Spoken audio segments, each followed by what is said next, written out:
नमस्कार, crime control देख रहे हैं आप। आपके साथ मैं हूं राहुल राजपूत। वो शादीशुदा ही नहीं बल्कि 2 बच्चों की मां भी थी।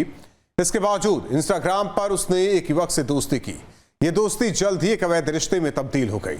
सोनिया नाम की इस महिला का यह अवैध रिश्ता अपने से छोटे कुंवारी युवक से 2 सालों तक चला और फिर सोनिया का एक दिन उसी के घर पर मर्डर हो गया।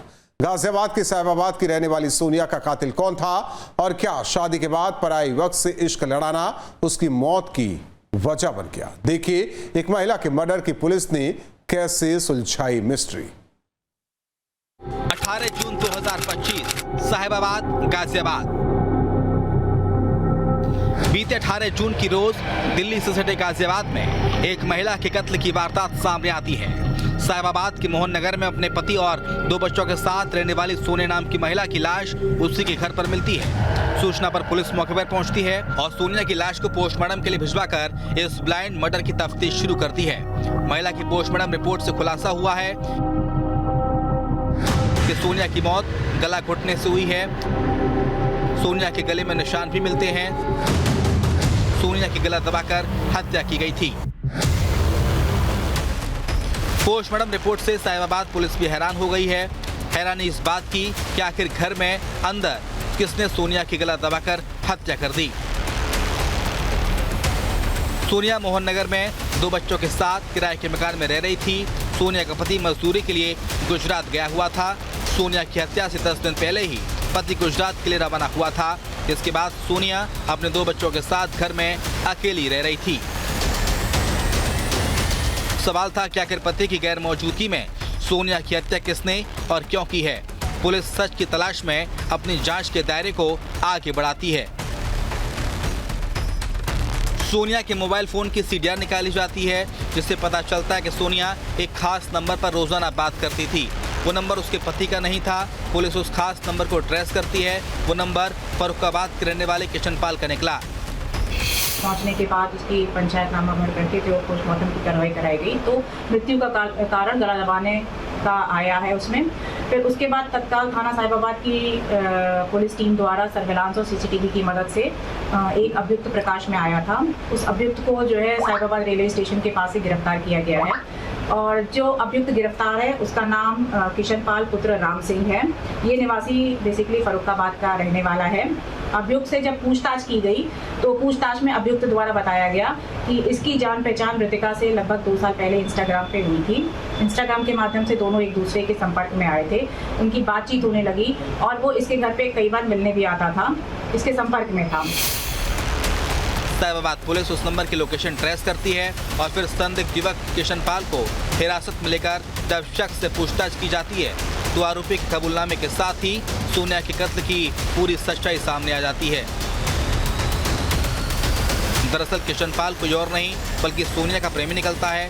किशनपाल ने ही प्रेमिका सोनिया का उसी के घर में गला दबाकर हत्या की थी। 2 साल पहले आरोपी की दोस्ती सोनिया से इंस्टाग्राम पर हुई थी। तब सोनिया शादीशुदा थी और उसके 2 बच्चे भी थे। धीरे धीरे ये दोस्ती प्यार में तब्दील हो गई। सोनिया का किशनपाल से अवैध रिश्ता भी कायम हो गया। 2 साल से सोनिया अपने प्रेमी किशनपाल से इश्क लड़ा रही थी, लेकिन 1 साल पहले प्रेमी किशनपाल की भी शादी हो गई। यहाँ तक तो सब कुछ ठीक था, लेकिन इस लव स्टोरी में नया मोड़ तब आया जब सोनिया ने अपने प्रेमी किशनपाल पर शादी करने का दबाव बनाना शुरू कर दिया। पति बाहर मजदूरी करता था और सोनिया पति की गैर मौजूदगी में अपने आशिक के साथ रहना चाहती थी, लेकिन शादी के बाद किशनपाल के लिए संभव नहीं था। सोनिया उस पर पत्नी को छोड़ने और शादी करने का दबाव बना रही थी। यहाँ तक कि हर महीने परिवार को प्रेम संबंध के बारे में बताने की धमकी देकर उससे रुपए भी ऐंठ रही थी। ब्लैकमेलिंग से परेशान होकर किशनपाल ने अपनी प्रेमिका सोनिया से छुटकारा पाने के लिए उसकी हत्या की योजना बनाई। किशनपाल इस स्तर तक परेशान हो गया कि उसने कई दिनों तक प्रेमिका की हत्या की योजना बनाई। इस दौरान उसने गला दबाने पर कैसे हाथों के निशान ना हो, इसकी जानकारी इंटरनेट से हासिल की। 18 जून की दोपहर वो प्रेमिका सोनिया के घर पहुंचा और बच्चों के सोने के बाद उसने सोनिया का दुपट्टे से गला घोंटकर मौत के घाट उतार दिया। प्रेमिका की हत्या के बाद किशनपाल फरार हो गया। 1 साल पहले जब अभियुक्त की शादी हो गई थी महिला से, चांदनी नाम की महिला से, और उसकी अब 1 महीने की अब पुत्री भी है।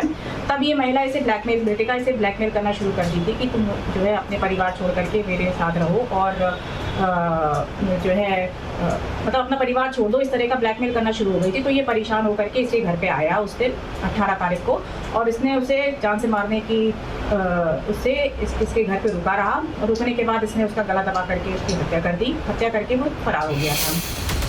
प्रेमिका की हत्या के आरोपी ने अपना मोबाइल नंबर भी दूसरी नेटवर्क कंपनी में पोर्ट करवा लिया। छिपने के लिए पहले वो अपने नोएडा निवासी दोस्त के घर पहुंचा था, लेकिन उसके घर न होने की वजह से वो वहां से चला गया और फिर वो फर्रुखाबाद स्थित अपनी ससुराल में जाकर छिप गया था। लेकिन कानून के लंबे हाथ आखिरकार उसके गिरफ्तार तक पहुंच ही गए।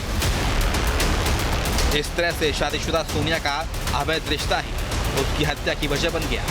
इंस्टाग्राम से शुरू हुई इस मोहब्बत का खौफनाक अंत हुआ। इससे पहले कन्नौज में भी एक आशिक ने अपनी प्रेमिका को मौत की घाट उतार दिया। दीप्ति की लाश की फोटो उसके प्रेमी के खौफनाक जुर्म की तस्दीक कर रही है। कन्नौज में युवक ने प्रेमिका की गोली मारकर हत्या कर दी। थोड़ी देर बाद युवक ने खुद को भी गोली मार दी। युवक का शव तालाब के पास, जबकि प्रेमिका का उसके कमरे में मिला। युवक के शव के पास लाइसेंसी बंदूक मिली जो उसके पिता की है। दिल दहला देने वाले मामला सौरिक थाना क्षेत्र के सुल्तानपुर गांव का है। सूचना मिलते ही SP Vinod Kumar police force के साथ घटनास्थल पर पहुंचे। पुलिस ने दोनों शवों को पोस्टमार्टम के लिए भेज दिया है। सुल्तानपुर गांव की दंपत्ति पड़ोसी गांव कुठिला के रहने वाले देवांश से प्रेम प्रसंग चल रहा था। सुल्तानपुर गांव की दीप्ति का पड़ोसी गांव कुठिला के रहने वाले देवांश के साथ प्रेम प्रसंग चल रहा था। 15 दिन पहले युवती के परिजनों ने उसकी शादी किसी दूसरी जगह तय कर दी थी, जिससे देवांश गुस्से में था। मेरी बेटी कमरे में सो रही थी। लड़का दीपांशु पुत्र महपाल घर में घुसाया, छत फांद के जीने से उतर के अंदर जाके उसने बेटी के गोली मार दी सर में और बाहर भाग गया। मेरी छोटी बेटी ने हमको बताया कि पापा बिटिया का सर फट गया। मैंने देखा जाके तो हम लोग रोने बिलखने लगे। गांव के आम आदमी सब आ गए। उन्होंने घर के दो तरफ गेट हैं, दोनों गेट खोले। गेट खोलने के बाद में कहीं उसकी चप्पल पड़ी मिली, कहीं बंदूक मिली, कहीं उसकी मिट्टी मिली। परिजनों ने हमको बताया कि गोलंडा देखो पड़ा है वहाँ पे। दीप्ति और देवांश दोनों का गांव आसपास है।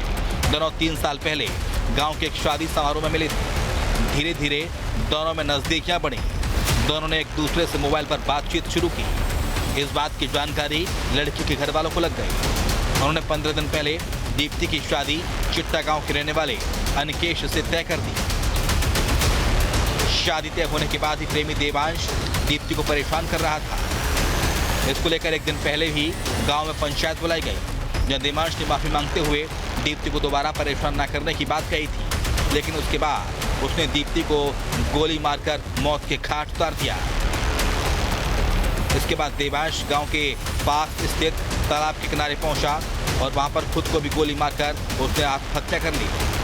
सूचना प्राप्त हुई थी कि सुल्तानपुर गांव में एक 21 वर्षीय लड़की की हत्या कर दी गई है, जिसमें थाना सौरिक पुलिस तत्काल मौके पर पहुंची। वहां पता चला कि उस लड़की की हत्या करने के बाद बगल के कुठिला गांव का देवांशु है, जो करीब 24-25 साल का है, उसने पहले लड़की को गोली मारी और इसके बाद स्वयं को गोली मार करके आत्महत्या कर ली है। और जो असलहा जिससे ये घटना हुई है वो उसके पिता, देवांशु के पिता महिपाल, जो पूर्व फौजी है, उसके नाम से रजिस्टर्ड है। देवांश का परिवार घटना के बाद से ही घर में ताला डालकर फरार है। पुलिस सभी की तलाश कर रही है।